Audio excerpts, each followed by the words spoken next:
वर्गात आरसा आणल्याबद्दल एका 7वीच्या विद्यार्थिनीवर अमानुषपणे मारहाण करण्यात आल्याचा प्रकार घडलाय। हा धक्कादायक प्रकार नागपूरमधून समोर येतोय। नागपूरमध्ये सना या विद्यार्थिनीला अमानुषपणे मारहाण करण्यात आली आहे। ही विद्यार्थिनी 7वीच्या वर्गामध्ये शिकते। एका नामांकित शाळेमध्ये घडलेला हा प्रकार आता समोर येतोय।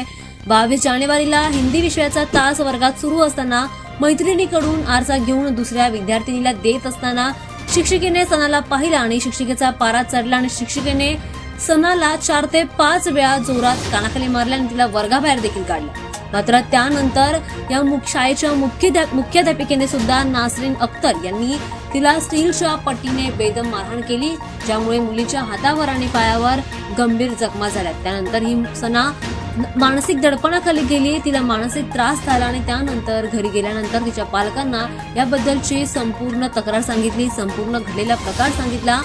मुलीच्या कुटुंबियांनी तिला शाळा प्रशासनाकडे देखील दाद मागितली, मात्र प्रशासनाने याकडे पूर्णपणे दुर्लक्ष केल्याचा दावा आता केला जातोय। शेवटी 25 जानेवारीला चाइल्ड हेल्पलाईन क्रमांकावर त्यांनी याबद्दलची तक्रार नोंदवली आणि पोलिसांनी 26 जानेवारीला मुलीची वैद्यकीय तपासणी देखील केली आणि 27 जानेवारीला शाळेतील सीसीटीव्ही फुटेज देखील ताब्यात घेतलं। या प्रकारात आता बाल न्याय अधिनियम 2015, भारतीय दंड संहितेचे विविध कलम आणि आरटीआय 2009 अंतर्गत गुन्हा दाखल देखील करण्यात आलाय। शाळेत अशा घटना घडल्यामुळे विद्यार्थ्यांच्या शाळेतील सुरक्षिततेबद्दल पुन्हा एकदा प्रश्नचिन्ह उपस्थित होते। हा गंभीर प्रश्न आता पुन्हा एकदा उपस्थित झालाय।